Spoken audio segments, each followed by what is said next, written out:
Good evening, everyone. So it is now time to introduce TJ. TJ is a third-year student at Bryn College Theological School. He went through all of the Bryn schools from BACS to ANC to completing a Bachelor's of Religion at Bryn College. After a youth spent in Boy Scouts and 4-H, TJ grew to love helping people through charities and nonprofits.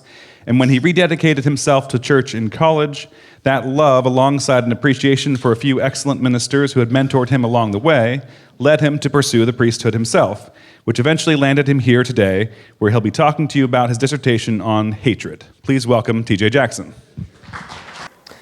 All right.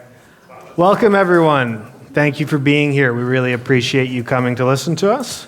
Like Malcolm said, I'm going to talk to you about my dissertation, which was on hatred. That's a little bit broad of a topic for a dissertation, so we're going to look at it through the lens of this sentence. Love the sinner, hate the sin. It's a sentence that gets tossed around a lot, and it's really what prompted me to want to look into this. The idea of, are we actually supposed to hate sin? Mostly we hear about hate being negative, but what about when it's looking at sin or evil? So that's the question that is going to guide us through this study. So looking at that phrase itself, people often think that it's biblical, some sort of quote, and certainly the ideas from it are. We have here Psalm 97, "You who love the Lord hate evil." And then also from Matthew, "I say to you, love your enemies, bless those who curse you." These are biblical ideas in the phrase, but it isn't a quote, despite many people thinking it is. Instead, its origin is probably this quote from Thomas Aquinas in a letter he wrote, where he talks about due love for the persons and hatred of the sin, which is pretty much that same idea.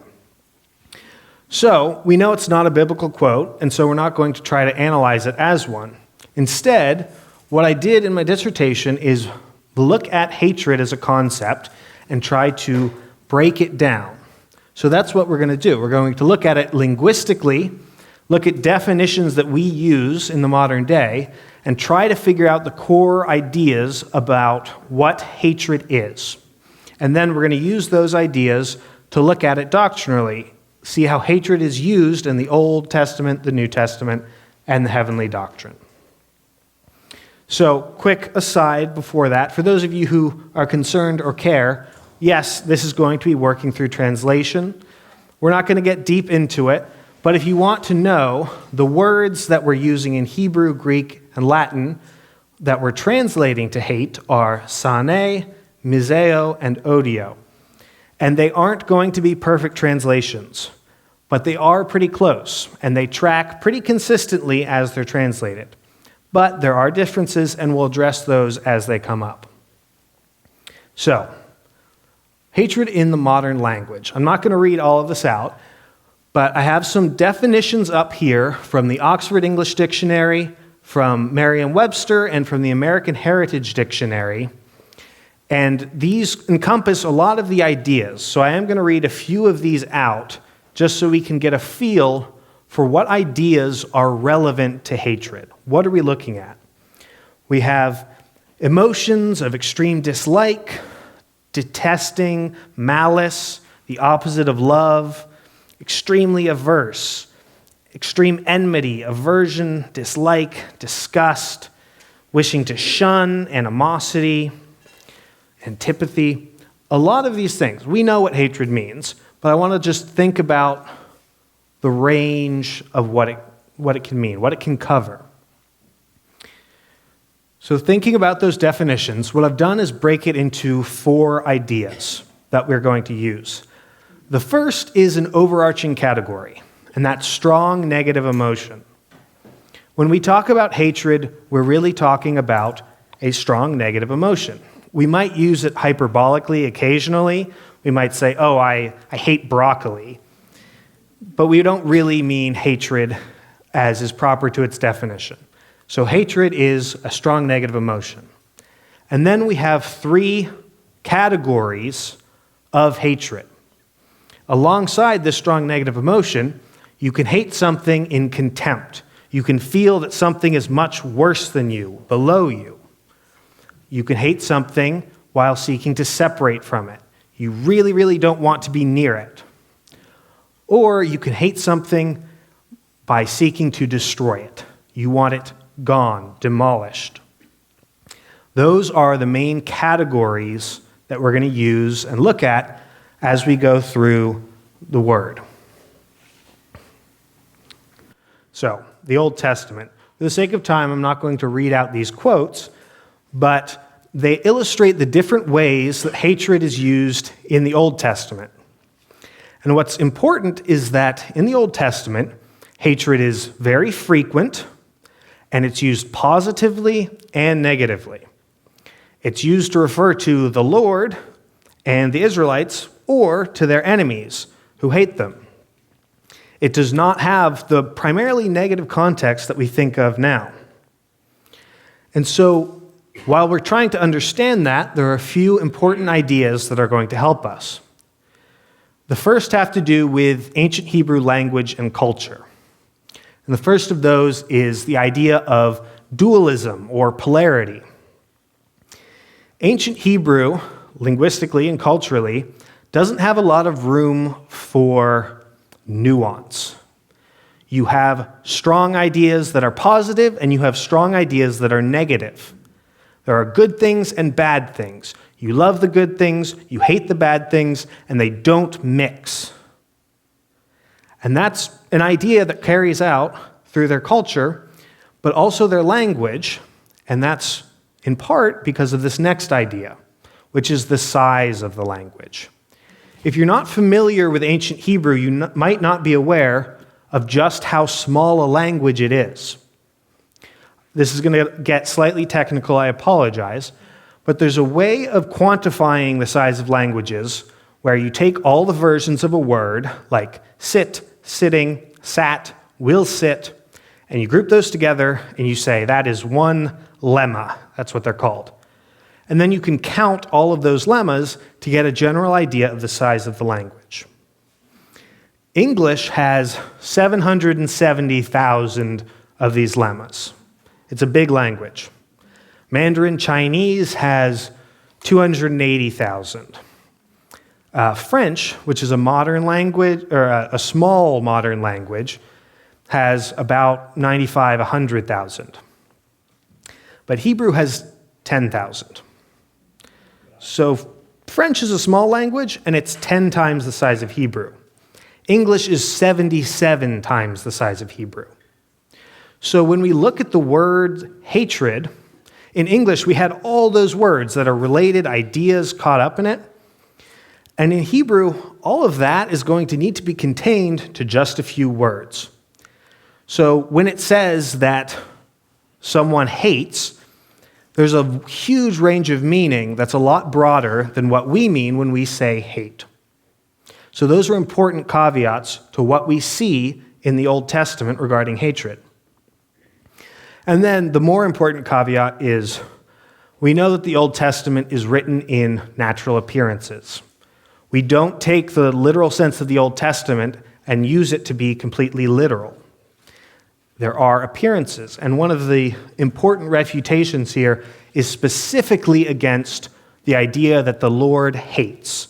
So I have a passage from TCR here which says, "From these few points, you can see how insane people are who think that God can condemn anyone, rage against or punish anyone. In reality, God cannot turn away from us or even look at us with a frown. To do any such thing would be against his essence." So, really, when we look at the usage in the Old Testament, we can't really take it, even though it's used positively, we can't really take it as a positive encouragement for any kind of hatred in a good sense. There's too much appearances, too many appearances, there's too much context of the culture for us to really be able to do that. So we move on to the New Testament. And the first thing to know about hatred in the New Testament is that it's very infrequent in comparison. It does not come up a lot, and most of the instances that it comes up are talking about the enemies of the Lord or the disciples, how they hate the Lord and the disciples. but there are a few differences. This second quote here is one of them. If anyone comes to me and does not hate his father and mother, wife and children, brothers and sisters, yes, and his own life, he cannot be my disciple. This is one of a few places where it talks about hating natural things as being a positive thing. That's what you need to do to be a disciple. But what's important here is an aspect of the Greek language that we're going to look at. That word, miseo, in Greek, which we translate to be hatred, has an idea of relative preference. In English, when we say hate, we're talking about really bad things deserve hate. It's a static spectrum that hatred goes to the extreme end of. But the Greek word, miseo, is relative preference. So if you have something good and something bad, or if you have something good and something just not as good, you love the good thing and you, miseo, hate the lower thing. So when it's talking about that quote, it's not saying what we say with hatred, that's horrible and evil, your family is evil and you should hate it. It's saying that's a lower thing, the Lord is a higher thing. And this is reinforced by a parallel passage in, I believe, Matthew, which is just about the same quote, but says more specifically, if you do not love the Lord more than these things, you cannot be his disciples, rather than using hate. And again, we have the idea of appearances. And interestingly, we would expect there to be fewer appearances. We would expect the internal sense to be a little bit closer to the surface in the New Testament. And indeed, we see that hatred is primarily a negative thing, and there are only a few of these spots where we have to look a little deeper in the New Testament. So now we move to the heavenly doctrine. And in the heavenly doctrine, we have two main categories of passages about hatred. And I have an example here of each. The first one is almost a definition, a systematic description of hatred as the opposite of love. And the second category is talking about the consequences of hatred. What happens to the people who hate? And so the first category, there's a lot there. We're not going to go into the specifics. But by establishing this relationship, it does give us an important idea, which is that hatred is destructive. Because love is the ultimate creative force. And so hatred, its opposite, wants to destroy. So if we remember those four categories from a while ago, that was one of the categories of hatred that we looked at, that desire to destroy. And our other category of heavenly doctrine passages here, talking about the consequences, talks about how hatred leads to hell, how it leads to the insanity of the spirits in those hells, and how hatred really is at its core that desire to murder, to destroy. So from the heavenly doctrine, we get a pretty dire view. But those aren't all of the passages. They're the vast majority, but not all. And there are a few that need to be addressed. This first one from Apocalypse Explained is talking about the internal meaning of hatred as being destroying evil and describing it as something that the Lord did in the second coming. So there's a positive association there, even if it's not prescribing it. But then in conjugal love, this one's very direct. It says, "It is a universal rule that so far as anyone removes evil, so far an opportunity is given for good to succeed it. And further, so far as evil is hated, so far good is loved, and vice versa." So that kind of paints the opposite picture.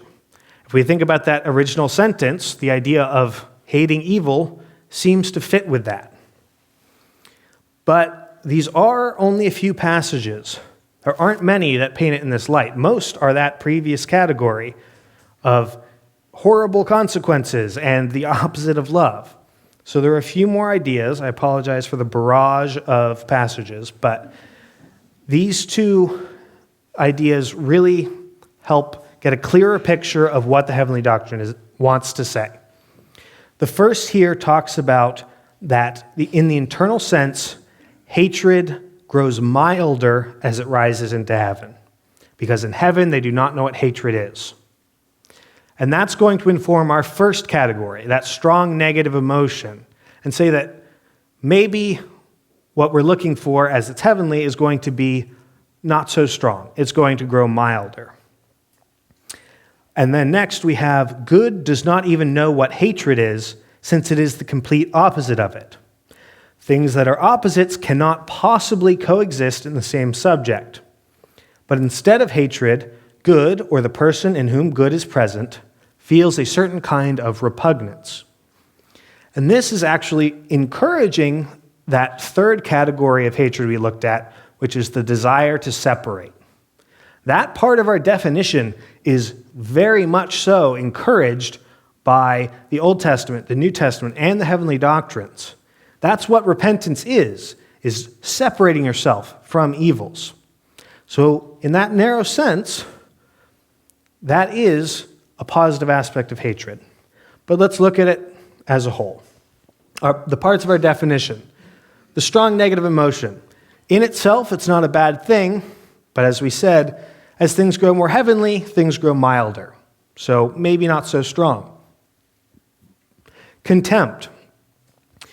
In the New Testament, we talked about the idea of valuing things higher than others, but less so with the self. And contempt really is about thinking that you are better than something else. So we really don't want to go there. That's love of self. And then next, the desire to separate. We've got carte blanche on that. That's good. We want to do that. Finally, desire to destroy, that we really do see as being bad. And when the heavenly doctrine is talking about hatred, that's normally the kind of hatred it's talking about that is the opposite of love, completely destructive.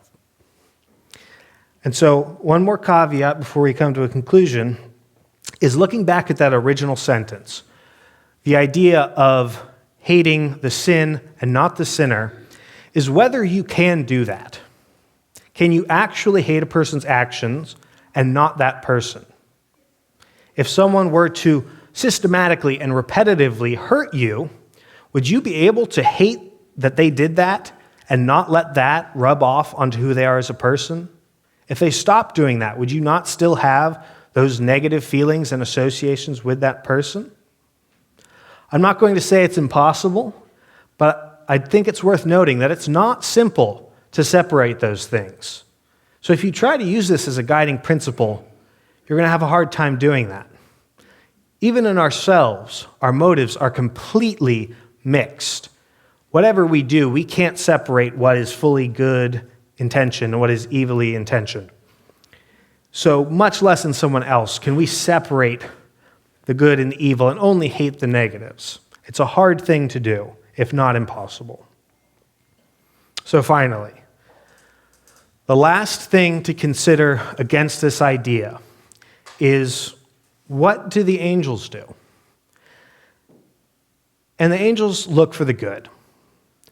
We don't really see angels hating at all.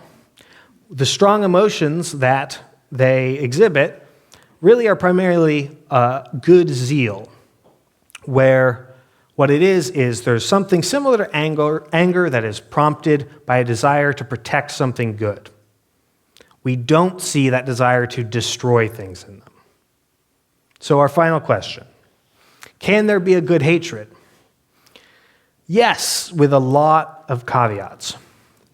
If we limit that strong emotion to be a little more heavenly, not so intense, if we say not the desire to destroy, not the contempt, and only that desire to separate, then we can say, yes, that aims specifically at evil and not a person, which is hard to do, that would be good hatred.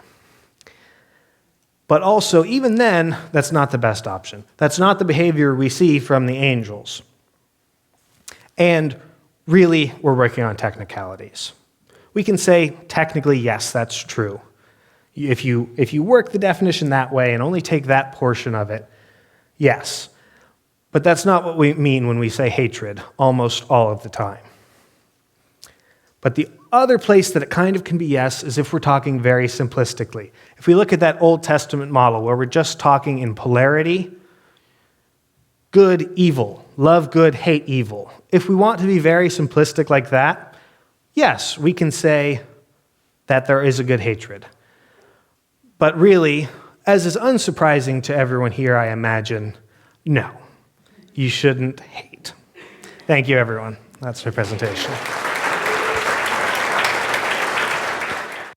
We're going to invite TJ back up onto the stage, and I'll run around with the mic if anyone has any questions. So TJ, you can come on up. Anyone have a question for TJ about hatred? I'll come to you.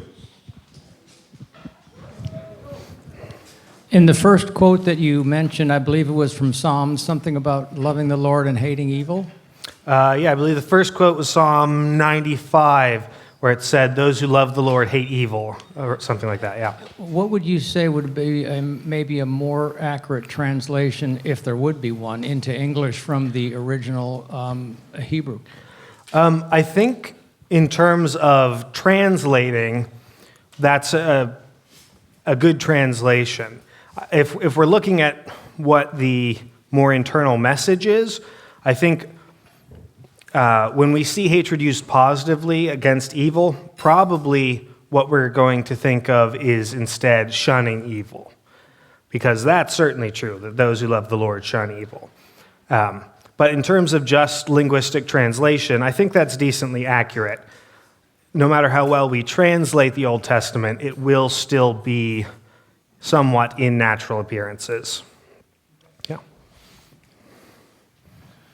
You talked about the sizes of various languages, but not biblical era Greek. Mm-hmm. And I'm wondering whether you know anything about that. The reason I ask is because I know that in the case of words that are translated into English as love, there are different Greek original words. Famously, when the Lord asked Peter whether he loved him multiple times, and it was not the same Greek word.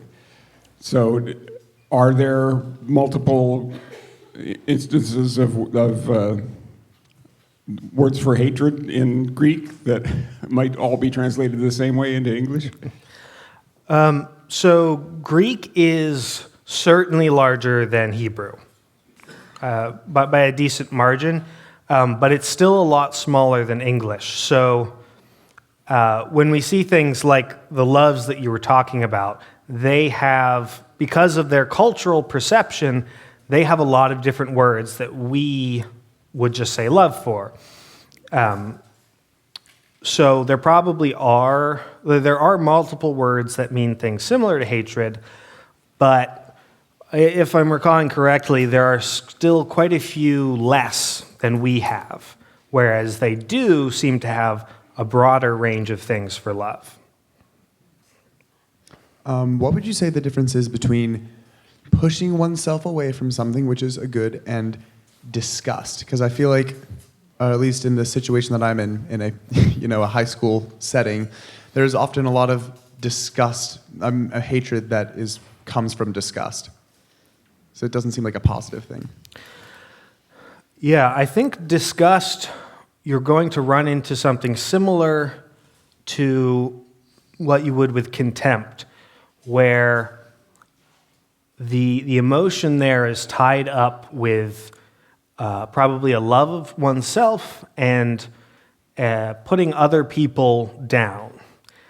Now, to be disgusted by something that's very evil, if you're disgusted by the idea of murder, I think that's pretty reasonable. That's a horrible thing.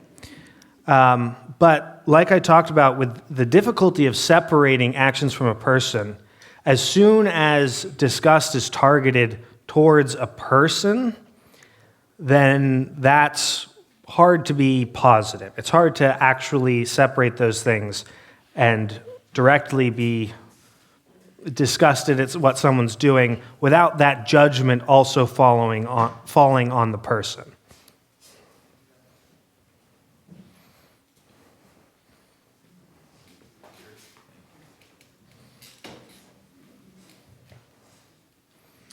So in terms of parenting, I really always worked on the idea of not calling somebody a good boy or a bad boy, but saying that was a bad thing to do.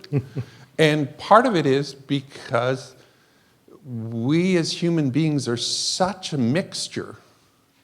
And it's anyway, so I just think that business of really trying to distinguish between what the holistic person is and what particular behavior.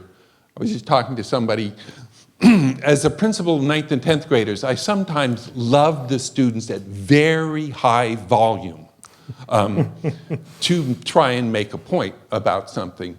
And I think a lot of them recognized that I was just saying, don't do that. So it's where hatred, if it becomes, I know you are a bad person. You've done a lot of bad stuff, and we really need to protect, but it becomes both a specific thing in terms of parenting or even interacting with lots of other people, how we view them holistically and how we refer to their behaviors.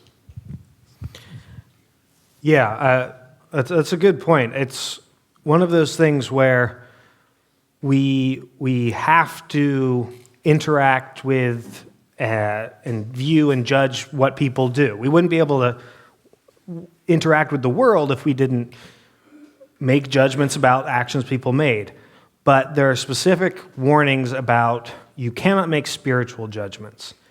So you really have to avoid as much as you can letting those judgments of actions become a judgment of the person.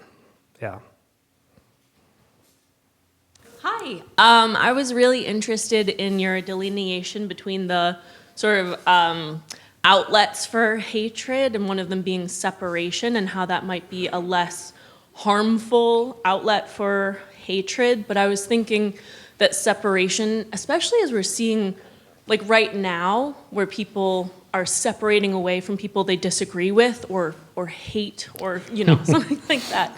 How do you honor maybe your repugnance at something that could be spiritually damaging, but you don't lock yourself inside your own echo chamber where you might really reinforce your own personal heresies? Like, I think we're pretty bad at delineating where our hatred or our repugnance is helping us and where it's hurting us. So how do we act going forward where we don't shut ourselves off from things that could teach us? Or do you know what I'm saying? I think so. Okay.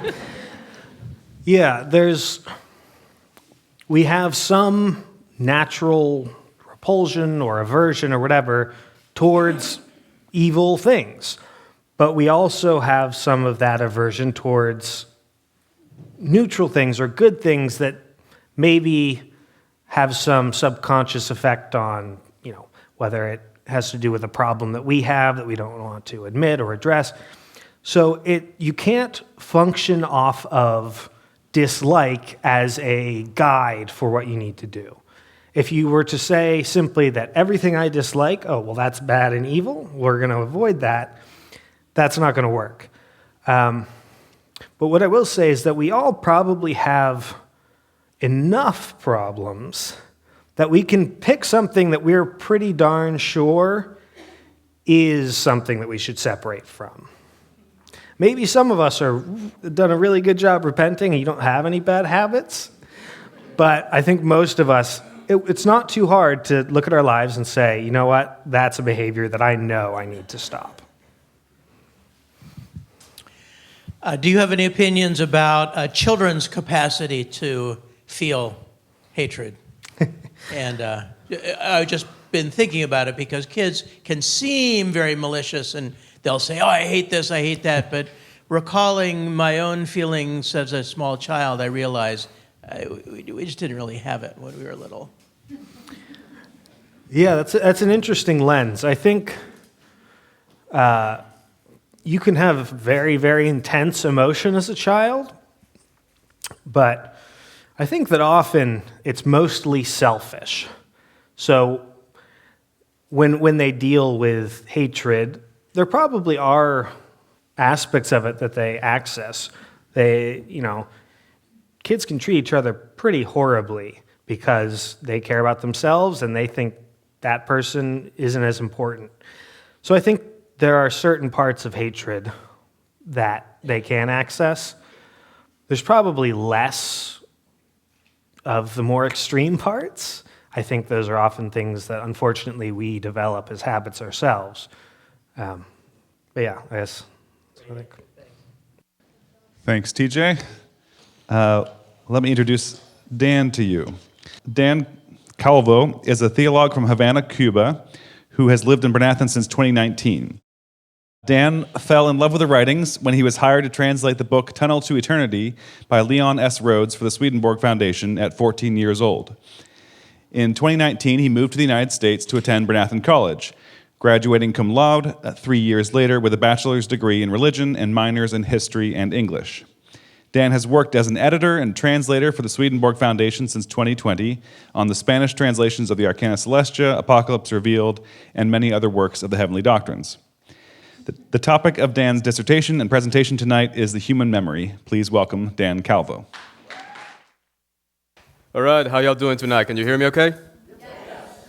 Great. So, the human memory in the Heavenly Doctrines. Oh, I didn't realize that I had that little animation there. That's nice. So a lot of people have asked me, Dan, why did you pick this topic? And the truth is, I can't remember. Thank you for laughing at that. I worked really hard on that joke. Anyway, so start with some definitions.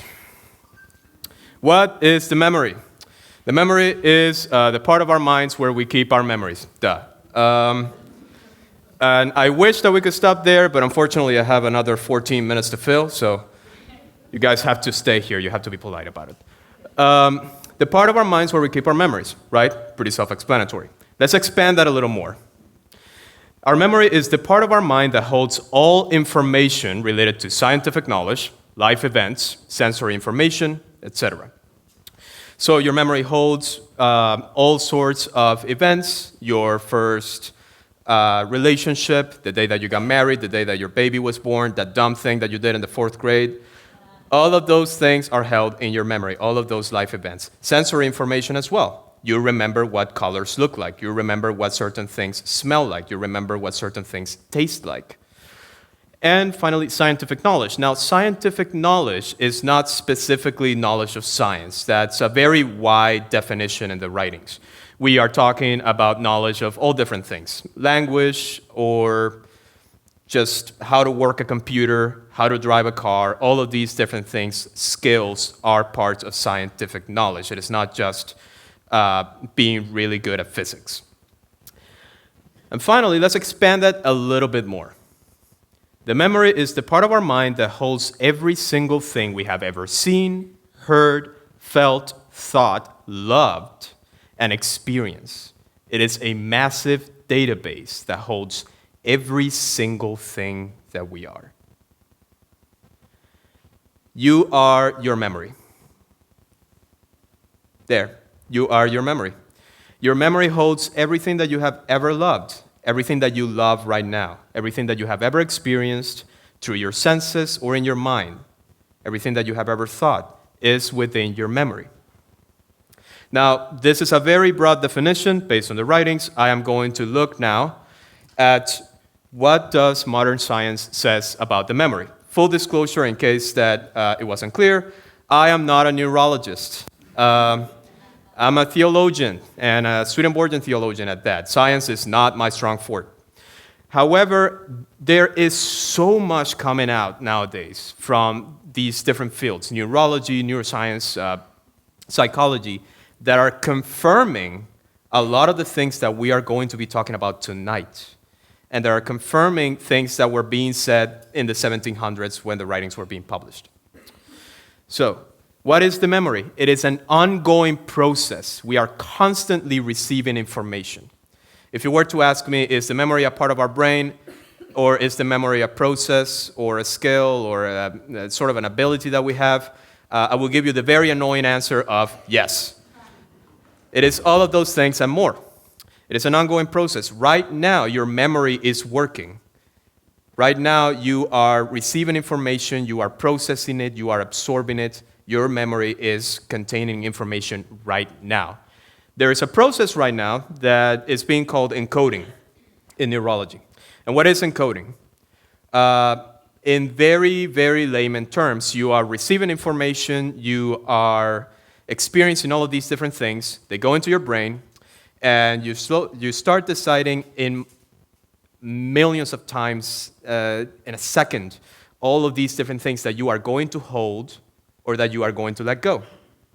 If something matters to you, you keep it in your memory. If it doesn't matter to you, poof, it's gone. You'll forget it.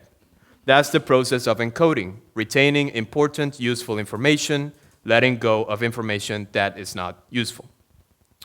Now, neuroscientists have already discovered different kinds of memory in our brain that are functionally and biologically different. This is important. We are going to look at this right now. But in the writings, we don't just have the one memory, the one capability of memory. We have two.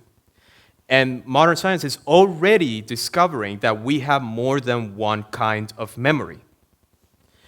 There are all of these different kinds. There's long-term memory, there's short-term memory. Visual short-term memory in particular is really interesting. Right now, I know that there is a table here. I know that there's a laptop. I know not to do this and hit the laptop. I can't afford the laptop. That is visual short-term memory at work. I am constantly receiving information, all of us are, of where things are in our surroundings. You're probably not going to remember that later tonight when you're at home watching TV, because it's not important. But you remember it now, and you are working through it now. That's your visual short-term memory at work. And it is completely different from long-term memory. It is biologically and functionally different, an entirely different part of you. This is really fun. Contrary to early consensus, babies already experience memory from infancy. So I don't know how many of you remember being born. You will. In general, the consensus has been that babies don't have memory, right? They're just little cute blobs that move around. But what they're discovering is that babies have a form of memory that is called nonverbal memory. You ever play peekaboo with a baby? Right? They remember. They can remember people. They can remember places. They can remember events. They just do not have the capability to communicate that with other people, but they remember. Babies, from the very moment that they are born, are developing their memory. Which leads us to this. The memory according to the writings. So we have two memories, exterior memory and an interior memory. Our exterior memory holds our capacity for language, our knowledge for science or any other area of learning, and the information we receive through our senses. So we're talking a lot of the things that we were mentioning before, right? Colors, sights, language, every idea that you have, all of these different things are being recorded in your exterior memory. Your interior memory holds our ruling love. This is the thing that makes you want to do things. It's your drive. It's the thing that you care about the most that will determine every other thing that you end up doing in your life. Every single thing that we have ever experienced is in the interior memory. Every single thing, no matter how minuscule, no matter how small, is recorded in the interior memory. And it holds our true essence. You could almost explain it as the exterior memory is the conscious, the interior memory is your subconscious. So, let's read this passage. The two memories are entirely distinct and separate from each other. To the exterior memory, which is properly man's while he lives in the world, belong all the expressions of earthly languages, also all the objects of the external senses, as well as all facts about the world. To the interior memory belong the ideas embodied in the language spirits use, which belong to interior sight, and all rational things from whose ideas thought itself is formed. This is from Arcana Celestia 2471. Not going to spend too much time on this because we just talked about it, but you can see these are two entirely different capacities that we have in our mind. The next one is from Arcana 24:74, just a few passages after. Without his knowing it, the ideas and the ends in view belonging to all the things which a person sees and hears and for which he feels an affection are implanted in his interior memory. And there they remain without anything being lost, even if they are erased from his exterior memory. More on that later. The interior memory is such, therefore, that it has written into it every detail, indeed, every smallest detail, which the person has ever thought, said, or done, including those things which appear to him in shadow, even the tiniest. Take a look around. Take a look around. Look at the walls. Look at the pattern on the cloth. Look at the people around you. Every single one of those things is being recorded in your interior memory, and those never go away. Even if they disappear from your exterior memory, they're still there. They remain with you. Now, how does all this stuff work? Yeah, laughs are right. It's an ongoing process, right? So we experience an event in the physical world. You saw something, you read something, you experienced something through your senses. That information enters your mind through the exterior memory and is stored there for a while. Now remember the process of encoding? How you keep information that is important to you and information that is not all that important to you is moved to the side. That's what is happening here. If you have an affection for the information and put it to practice, it moves to the interior memory. Now, what is affection? Affection isn't just liking the thing. Affection is caring about it. Does it matter to you? Is it something that you are going to use in your everyday life? If it is, it goes into your interior memory. If you put it to practice, it becomes a part of you. It's like developing a habit. The more you do it, the more it becomes a part of you. It becomes a part of your subconscious, your interior memory. Once in the interior memory, it becomes a part of our essence. This ends up influencing how we react to exterior events as well. So the more you start developing something within you, the more knowledge you gain about a certain thing, the more you become knowledgeable on a subject, and the more you put those things into practice, the more they become a part of you, the more they end up influencing how you act to the people around you, how you react to things around you, how you do anything. Remember learning how to drive? Yeah, that.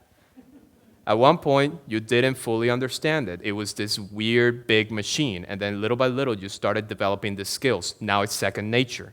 It becomes a part of you. Why? Because it's important. So, in the writings, there are a lot of visual representations for these two memories. One is that the interior memory is some form of brain matter that is inside a big, fleshy, thick skin. If that sounds gross, it's because it is. The other representation is that the interior memory is a form of really bright light surrounded by somewhat of a crystal structure. Sometimes it's a bone. I couldn't find any good pictures of that, so I got the next best thing, the Grateful Dead logo. If you had fun in the 60s, you remember this band. And if you didn't, that's fine. The band is not important. The logo is. The skull, somewhat thing, is the exterior memory. It's the thing that contains your interior memory. It's the thing that contains your essence. It protects it. The cool lightning bolt thing within it is your interior memory. It's the power. It's the thing that you are. It's what drives you. It's what moves you. And it holds everything that you have ever experienced in your life. So, after hearing all of this, why does any of this matter? Well, according to the writings, our interior memory is our book of life. Now, if you remember in Revelation and other places, there's the idea of a book of life. And traditionally, that's been interpreted as some form of a naughty and nice list, right? The people whose names are written in the book of life get to go to heaven and are saved. The people whose names are not written in the book of life end up going to hell. That's not the way that the writings interpret this, though. Your interior memory is your book of life. When we pass away and we go to the other world, according to writings, our exterior memory is removed, all of those different things. The only thing that remains is our interior memory, our essence, and that's who we become. It becomes our spiritual body, reflecting our true essence as human beings. Your subconscious is out there for everybody to see. Isn't that a lovely thought? Now, throughout the process of judgment that happens in the other world, angels search through our interior memory to determine whether a person is fit to go to heaven or hell. There's nothing to hide. There's no way to hide it. Everything is out there in the open.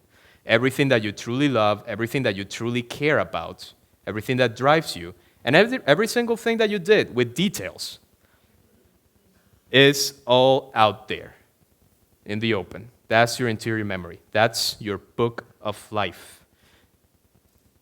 Ultimately, if nothing else, what I would like you to leave with in this presentation is we are our memories.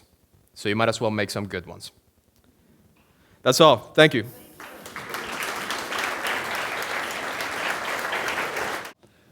So now, welcome Dan back to the stage to answer your questions about memory.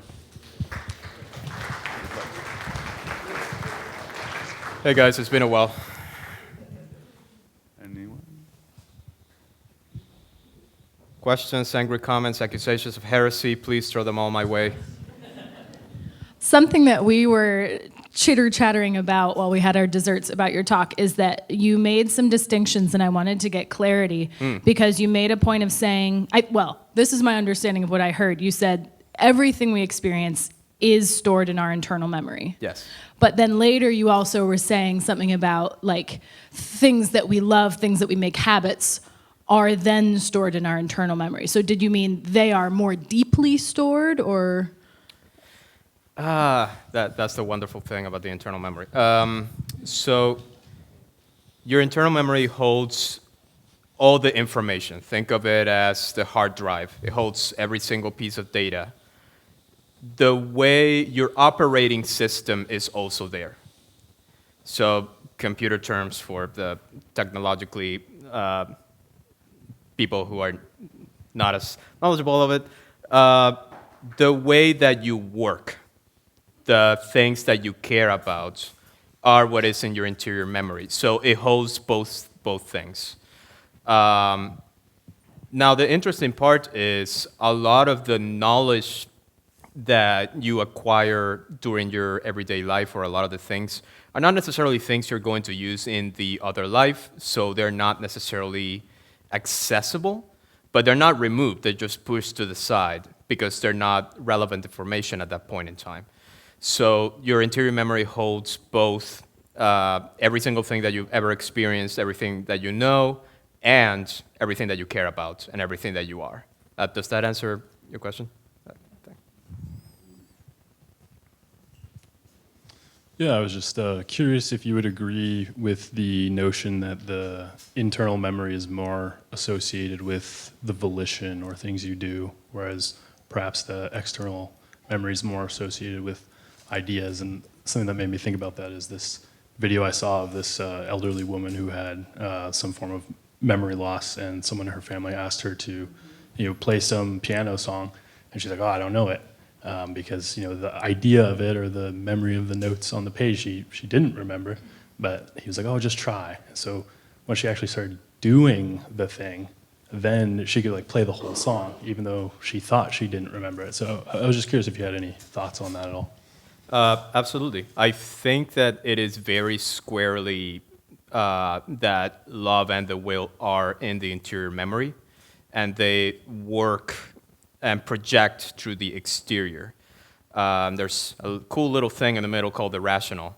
That's really a whole other thing, but is your capacity of making judgments, right?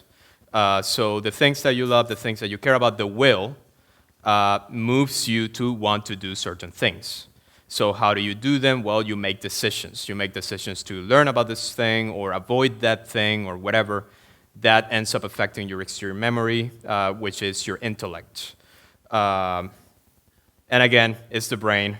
It's a messy thing. It's all kind of mixed up together. I have a question over here. Yes. And I'm thinking of a book. There was the New Church book Doug Taylor wrote, Levels of the Mind. And he has two sections in there. One, the first section is looking from the bottom up, and the next section is, once you're regenerated, this is how the levels of the mind looks. It's a very different kind of appearance. So the same could happen with your presentation, which was brilliant. I really loved it. Thank you but it so sort much. of starts from the bottom up, I think, and here to draw us into it. Is there a way to describe it differently when we're looking at the Lord's influx, or would we just be telling lies to ourselves or something, fairy tales or something? Yeah. So, wonderful question, and thank you for your kind comments. I'm trying to think of a way in which it doesn't make it more confusing than it already is. The Lord's inflowing into our mind happens primarily through your interior memory. Your interior memory is almost your soul, right? It's your very essence. So all love, all care for others, empathy itself, is really going into your interior memory. Your exterior memory, it's almost like a garden. It's what it's described as, actually. Your interior self is looking at the things in your exterior memory, in your garden, and picking what are the things that I want to grow here? What are the things that I care about, and what are the things that I am going to keep growing more of and keep expanding on? So the inflowing of the Lord really is just the very life itself coming into the interior memory, going through the rational, your capacity for judgment, affecting the things that you care about, the things that you learn, which in turn end up going all the way back and affecting how you interact with that and how you receive the inflowing. So, does that answer? That's what I expected to hear. All right, great. Yeah, I have a question, and that is, one of the numbers talked about when we pass over that our exterior memory goes away. Yes. So if everything that we've done or seen or experienced is in the interior memory, what's going away? Fascinating question. Nothing. And that doesn't sound like a satisfying answer, but it's the truth. Nothing really goes away. It's just that a lot of things don't become relevant anymore. For example, one really cool little tidbit there is that languages go away or move to the side. You don't remember what languages you spoke. But your interior memory holds the capacity for communication, and that remains. And that is what you are drawing from to be able to communicate with other people around you. So it's not necessarily that things are removed. The Latin is also a little bit, there's a little bit of nuance there. It's not necessarily removal as in destruction of the thing. It's removal as in pushing the thing out to the side. It's still there, but you don't necessarily need it in your new situation, which would be the other life. So you don't really lose anything. It's just that a lot of stuff is just not important anymore to keep. How can things that feel so important or things that you love so dearly, if they are truly in the internal memory and they are never let go, then how can people forget that? I mean, because there are people who forget about loving something, or they forget about something that's extremely important that they have coming up. Boy, forgetting stuff that's coming up, that's a big one. I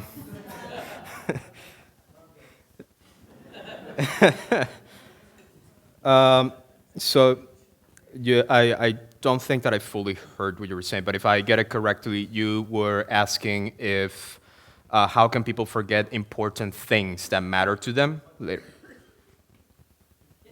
Like their anniversary or something? I don't know. Ask the married people in the room, honestly.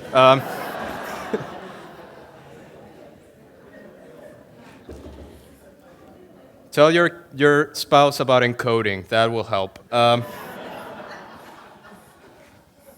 Well, that is a fascinating question. The truth is, and this is uncomfortable, but it is the truth, is related to affection. Do you care? And not saying that the person might not care about their anniversary or birthday or whatever. It's not necessarily the date or the specific information, but the feelings related to the thing that matter, right? And that's what drives you to do something.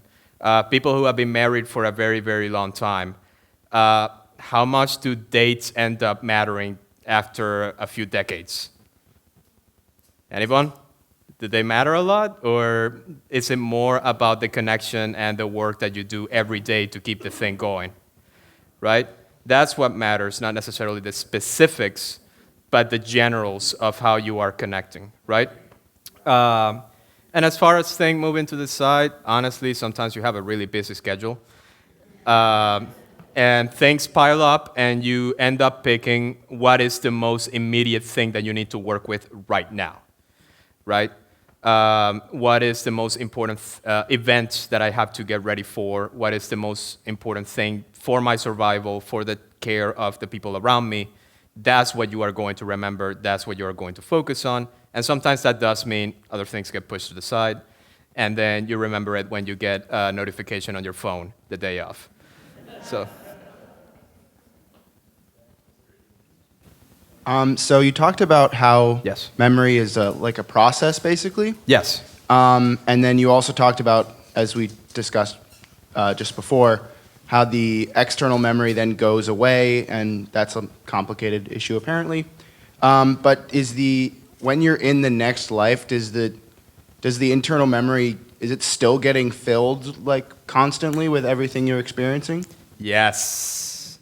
Yes, that's what it is. Actually, it's fascinating. Angelic memory, which is the memory that angels have, is being perfected to infinity. They are having access to a higher degree of truth and information that it was impossible to acquire here on Earth. So they end up recording all the information of everything that they end up experiencing on the other life.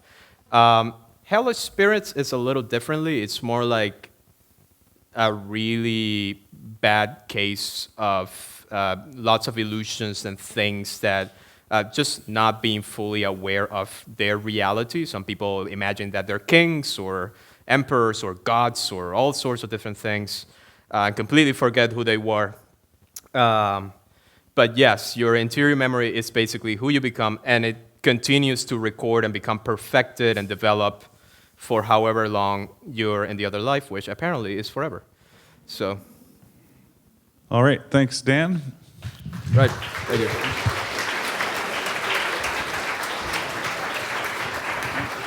Now I'd like to introduce our last speaker of the evening.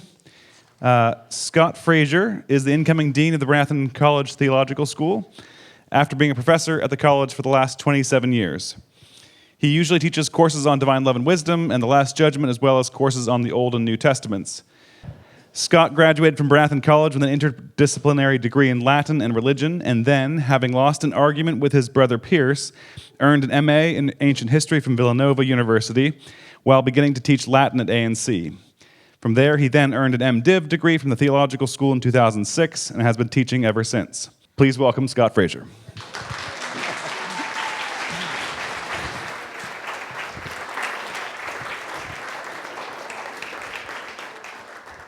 Thank you, Malcolm. Yes, that's who I am. I want to clear out, first of all, that I am not yet the dean. Not yet. Give it some time. So what I'm here to do is give you kind of like an update or an overview of the theological school. The big statement I want you to come away with is, yes, there is still and always will be a theological school.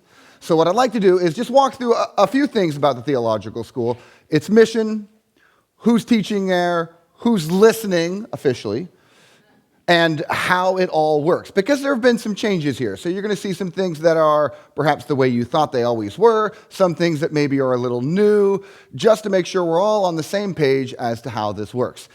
We start with our mosaic from Glencairn, traditionally in the Academy seal. The mitre is associated with the theological school. You can always pester Brian Henderson for more details. So the mission, After some digging, this seems to be the current mission. The purpose of the Academy of the New Church Theological School is to inspire, inform, and train future New Church priests to serve the Lord God, Jesus Christ, as he builds his church among people by means of his word. We're here to make priests. That's what we do. Now, it's a mission statement, and so that exists way up here.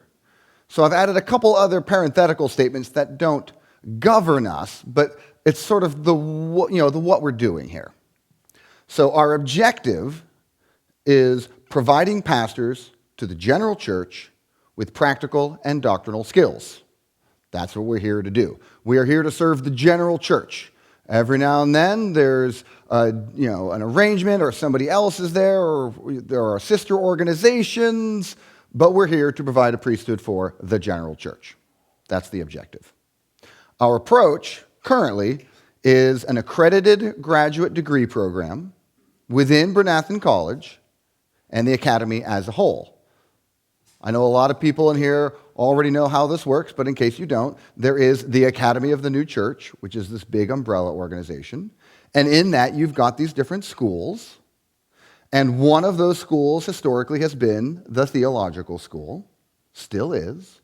And currently, that theological school issues degrees through the accreditation of the college. This is just how we've got it arranged right now. So this is the theological school. A couple pictures here. This is the original chancel in Benaid. So this is where the original theologs would soon have started practicing. And then here is, it's not a very good picture of the theological school. It's behind the sign. So if you're over by the college, you go around the sign and you go over here and you go up some stairs and past the desk, and there you get to the theological school. But it's all within pretty much a mile of each other. So yes, there's a theological school. Now, so who's there? We have some people who teach there. Now, some realities about this. We have some faces here. This is not everyone. I had to make some cuts. No, I'm joking. So I want to describe what we've got going on here. We have in the middle Andy Dibb. Now, Andy Dibb is the outgoing dean, and he ends June 30th, and I take over July 1st. But he's still the dean, which means if anything goes wrong in the next few months, all goes to Andy. And so he gets prime place here in the middle, all right? Now, on that note, I'd like to take a moment to thank Andy for being dean. Could we offer him a round of applause?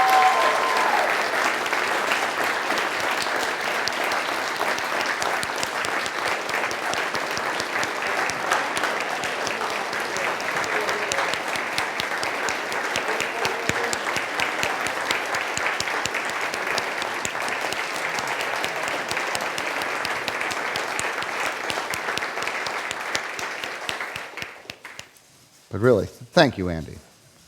So he gets to be in the middle. It's my presentation, so I get to pick any year from when I've been a priest for my picture. I'll get a new one. And so I'm the incoming dean. Here we have Stephen Cole. Stephen, are you there? Can you raise your hand, please? He's still on faculty. He teaches a bunch of classes. And then in this corner, we have Grant Odner, who is currently in England, but he still teaches a couple courses for us. And he's been part of the theological school since I was a student, as has Andy and Stephen, for that matter. And then we have the executive bishop, Pete Buss, on staff.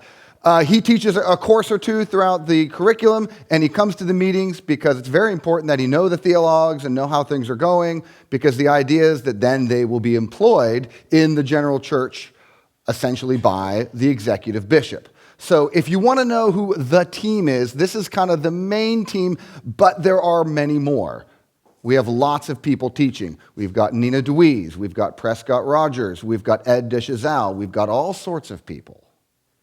Right now, the model is we have a couple guys there in person, like Andy and Stephen and I, and then the theologs get a class from this person and this person and this person and this person to hear lots of different voices in the church, because they're going to have to deal with lots of different voices in the church. So, for good or for ill, this is to whom the instruction of priests has been entrusted. I think it's a pretty good team. Good job, Andy. So then, what is the product? This is our current theological school student body. Okay? Now, let me attend to this side first. It is a program that takes 3 to 6 years. That's how it's designed. I'll go into that a little bit more in a moment. It's 125 credits, which, if you know anything about a graduate program, is very, very large. It's enormous. And I like to point this out every time some minister out in the church says, you know what else they should study? And I just say, well, but. Because then they have to tell me what they're going to take out. And then we discuss. It's a very large program. It is either in person, in a classroom, Penn Hall, room 131, or it's remote. This is one of the COVID legacies, but as Andy has pointed out, in grad school, this works really well. So we have students around the world. And this has really opened up some wonderful opportunities for educating men for the ministry. You could break it out in a lot of different ways, but I just wanted to draw attention to, we have academic courses.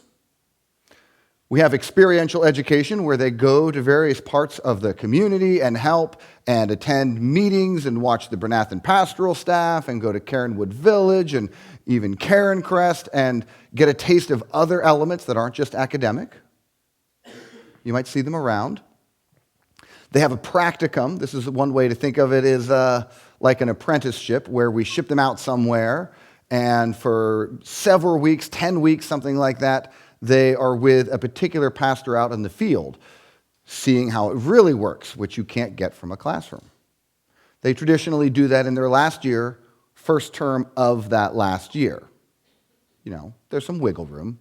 And then they come back and finish, and among other things, they do their dissertation. And what you saw here today, our 2 presentations, were a much boiled down, squeezed version of their dissertations.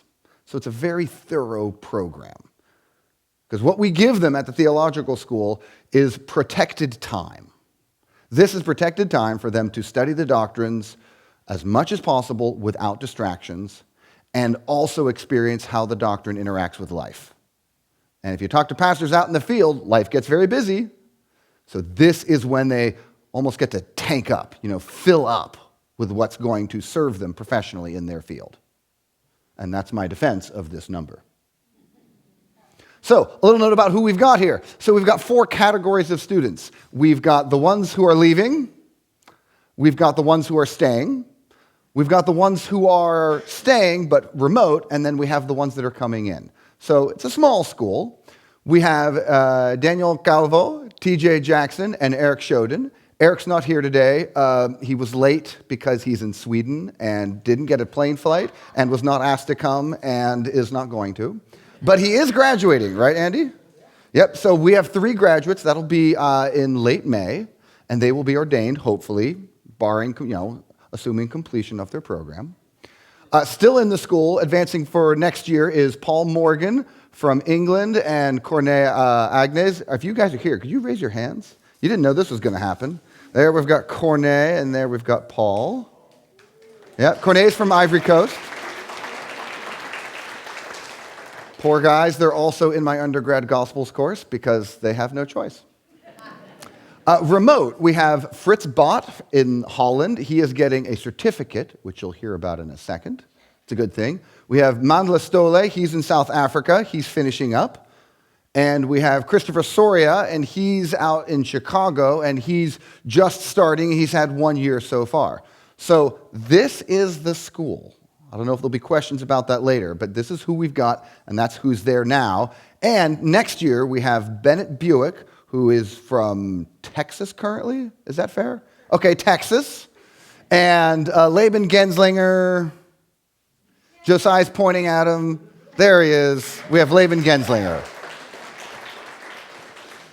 So they enter, they take classes, they graduate, they leave. It's a school. This is the pipeline.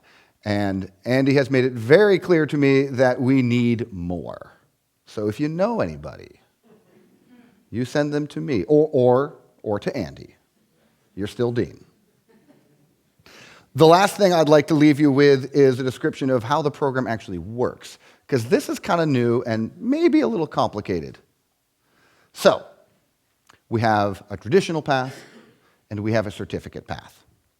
If you know anything about the way theological school has operated for the last 128 years or something, it's the traditional path. Now, let me just walk you through the way these things work, because it really benefits us if people know how this works. Traditional is you enter with a bachelor's degree, mostly, because you'll be doing graduate work, and you apply and you come in for the first year. You're a first-year theolog. And after you're done your first year, you are still just a theolog. You're a student. You have to apply every year. You apply for a second year. You get accepted. And you do your second year, and it's all successful. Then you are a candidate, which means that you are allowed to preach with supervision. You know, someone reads your sermon first, make sure it's okay, shows you the ropes, things like that. And so you can now go out places and preach with supervision after a second year. Third year, you have to apply again. Now, some people take 4 years, some people take 3. I took 4 years. Both of my brothers took 3. That is not a reflection of anything.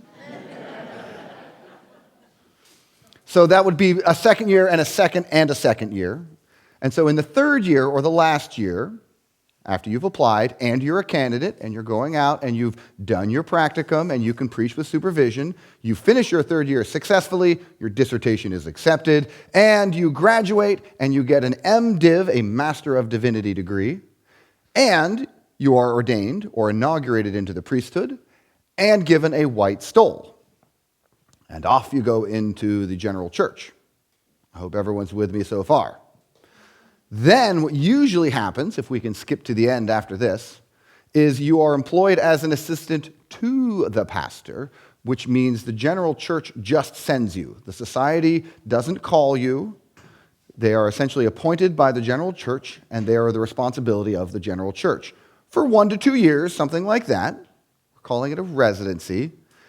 And then usually during that or right after that, you get your blue stole. You are a second degree minister, you are a pastor, and off you go. So that is the traditional route. That's what almost everybody has always done. But we're trying something new in parallel with that. And it's this certificate idea. This is born out of the idea of, can people take it remote? And can people take it part-time or half-time? Because this allows people who already have jobs and families and real estate, for example, in other places of the world to also join the priesthood. So this is the idea.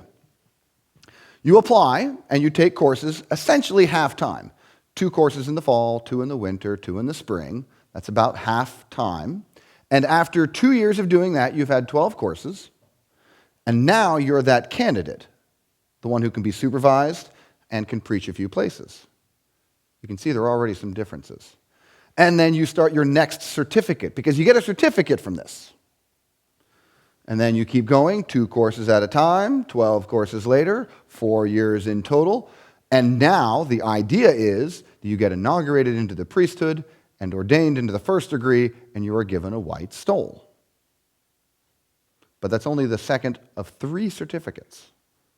So then, 2 more years, after 6 years, this is the idea, then you get your Master of Divinity degree, and presumably, it's not our call, it's the bishop's decision, you are then ordained into the second degree of the priesthood. Now you can see that these 2 paths are not the same, and the one has kind of grown up organically next to the other, and we're still working out exactly how this is going to go. But this is the current plan. So some oddities. After your second year, you're a candidate. After your second year, you're a candidate. That seems the same. But this is less coursework than that one. But then you get other issues or oddities. For example, after 3 years, you have an MDiv. After 3 years, you only have 1 certificate. So the paths are a little tricky to compare, because they're serving different functions. They're performing different uses for the priesthood.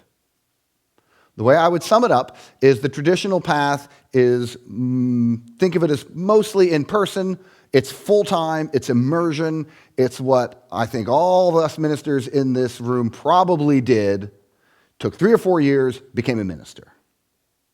The certificate path is exploring taking the school part-time and remote and building these certificates with the eventual goal of being a minister. And that's where they're the same. As we understand it now, they have the same goal of creating general church priests, which is the mission of the theological school.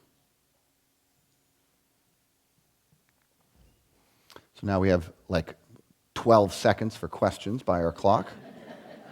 Quick note on pictures. These are the 2 Pendletons from back in the day. And is this us? That's kind of creepy, isn't it? Yeah, but actually, Freya, it's from a few weeks ago. Still creepy.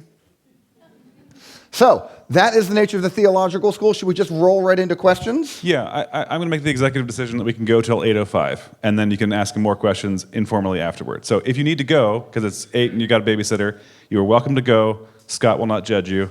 But if you want to stick around, we'll have 5 minutes of questions. Anyone got questions for Scott about the theological school?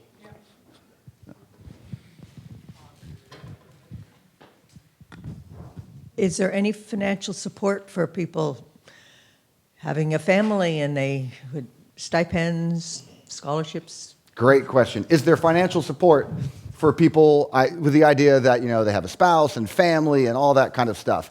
The short answer is yes. The theological school takes that very seriously. I don't want to go into the details. There are lots of little ways we can do that, and we do. Absolutely. I'm going to try and make this as good as I can do. I am a minister. I'm actually ordained in 2 separate organizations. It will always be sad for me that the Bryn Church refuses to accept women as valid ministers.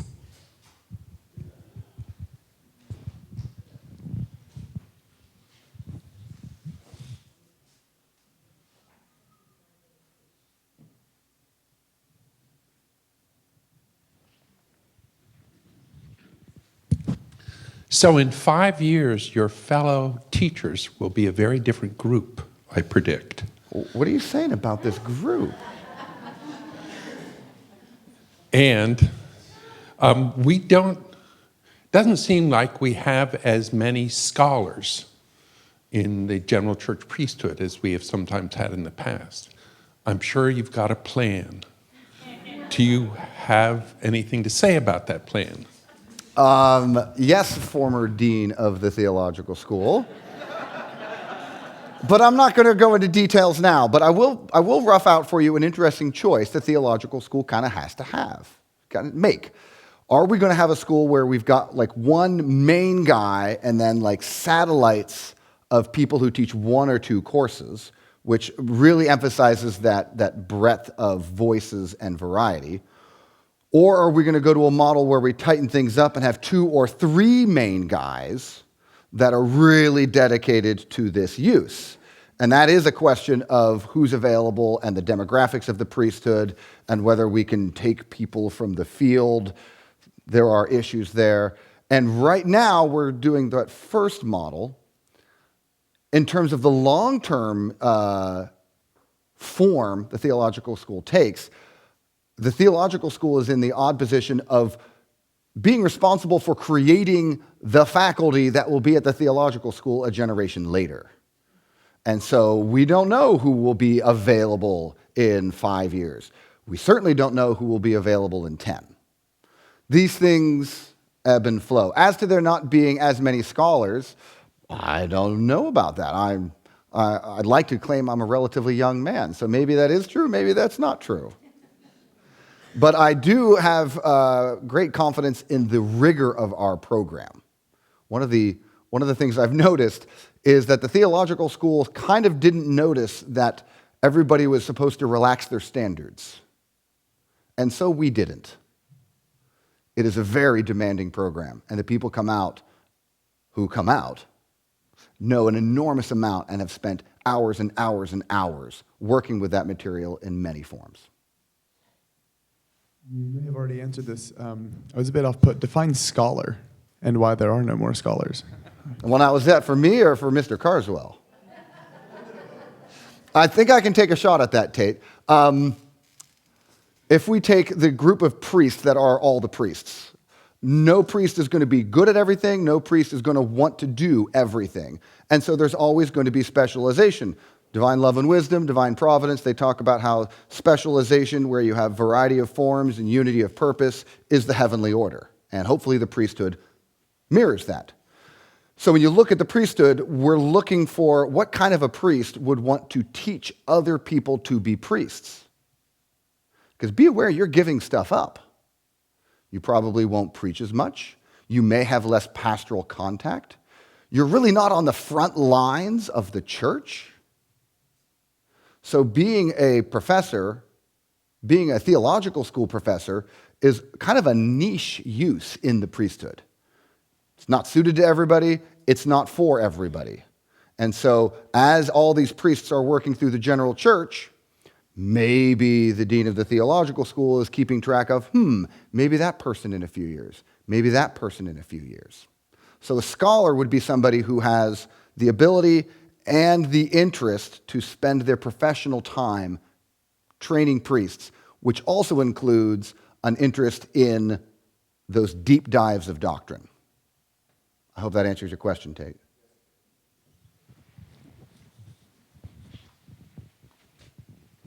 Do you have special things you teach pastors? I mean, because that is a very special thing to do, and it takes a lot. It is not just an academic program. Yeah. What I warn incoming theologs, Laban, is it looks like a grad program, a graduate degree program. It's a 3-year interview. We're always watching.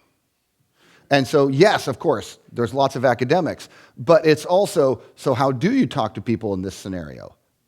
It's one thing to write a sermon. It's another thing to write a memorial service or a resurrection service. How do you keep a conversation going? How do you run a meeting? How do you balance a budget? What is it like to visit people in a society? What are the uses? What does success look like? All of that very much hands-on stuff, which is why we're always balancing classroom time and all the other elements. And we're never going to get it perfect. We're always tinkering with how to do these things. But the pastoral end of it, it's tricky because you can't really teach that in a classroom. You can teach them the abstracts. You can teach them the ideas of pastoral contact and shepherding. But pastoring is about relationships. You don't teach people relationships. You model them, and you give people the opportunity to form them. That seems like yes. You want to follow up? I think the fellows coming to Cairnwood Village, it's very good for them because they're there talking to people. And that's what's important about a pastor. Talking to people and, may I add, listening to people. Yeah. Absolutely. Seems like a good note to end on. I'd say that Dan and TJ passed the interview tonight. Thank you again to them.